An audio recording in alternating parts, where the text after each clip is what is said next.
Hi everybody, welcome back to Channel Racing Pins with John Hunt. Sorry I've been away for a bit, I've been really busy, had a few bits and bobs to do. I'm planning on getting to Davies over the next week, so I'll have Loft Visit uploaded. I've got another 2 or 3 already looking at for during the season. There'll be some on race days and things like that, so we've got that to look forward to as well. Today's topic, I'm going to talk about young-bird darkness, when I put them on the dark, how long I kept them on the dark, and how I started to trigger the molt when the season finished. So first off, when the young birds were weaned, obviously I used to float the stock eggs to the race team. So there was around about 10-15 day gap between the first round and the second round. Any young birds that we got in, we tried to get at that time as well, or we did get at that time as well, because I think the big mistake people do is add young birds late and keep adding and adding and adding. So I think for the sake of young bird sickness and the young birds, getting them over altogether, I found was a great help and important. So once they were all over, I had the first round in one section, the second round in the other section. So the first round obviously had been over for, once they went over, I counted them for a week. And then once the second round come over, I counted them for a week. Now at the end of that week, once the second round were counted, that's when I put the boards up. And I tried to get the boards up for that time, just to get them used to it, and not just to break them all, start them all early.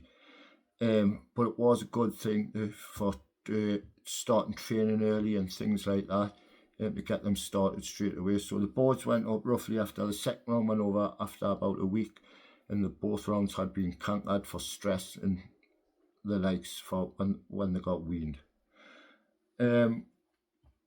So once the boards were up, how long did I keep the boards up for? Well, we kept the boards up until about 4 weeks before the season started. The reason being for this was so that the pigeons would hold the flights all season and not cast.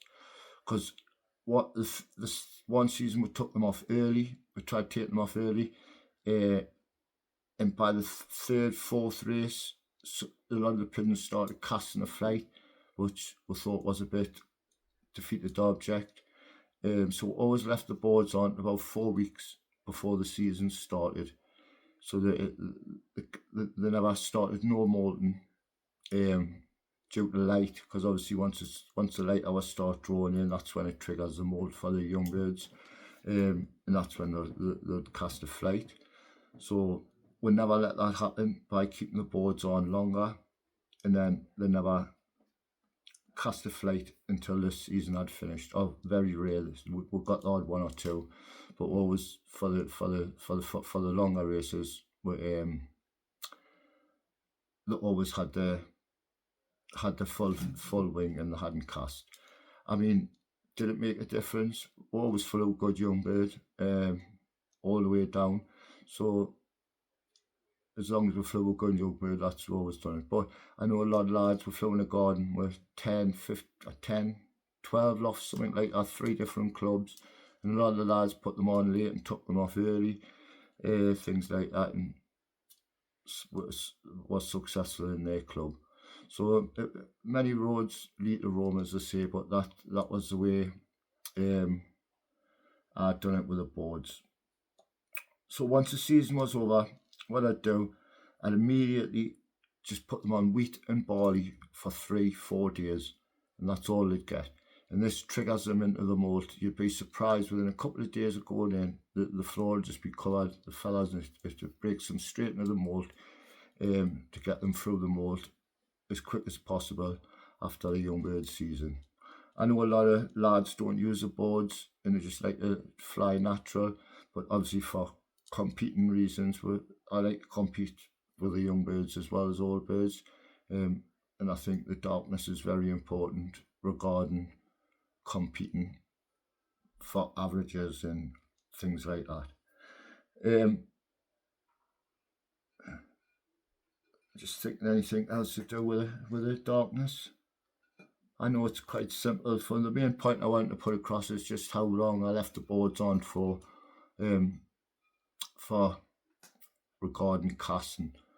Because if you take the boards off once they've been through the moult, and then it's after the longest day of the year, once the longest day of the year goes, obviously the light starts drawing in and they're going to cast. So we kept them on obviously until end of August-ish time. Was it yoingbird season, the start of September? Was it the end of September? Anyway, 4 weeks before the yoingbird season. I can't remember exactly when the yoingbird season started, to tell you the truth. I would have to have a look when it was.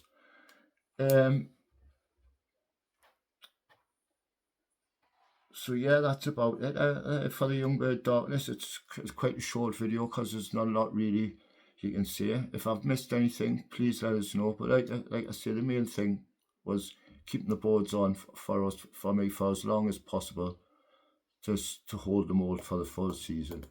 Thank you everyone for watching. I'm going to do more videos coming up, mistakes made during the season, things like that. So there's loft visits, so there's plenty more to come. Thank you all for watching, and I'll see you all on the next one. Thank you.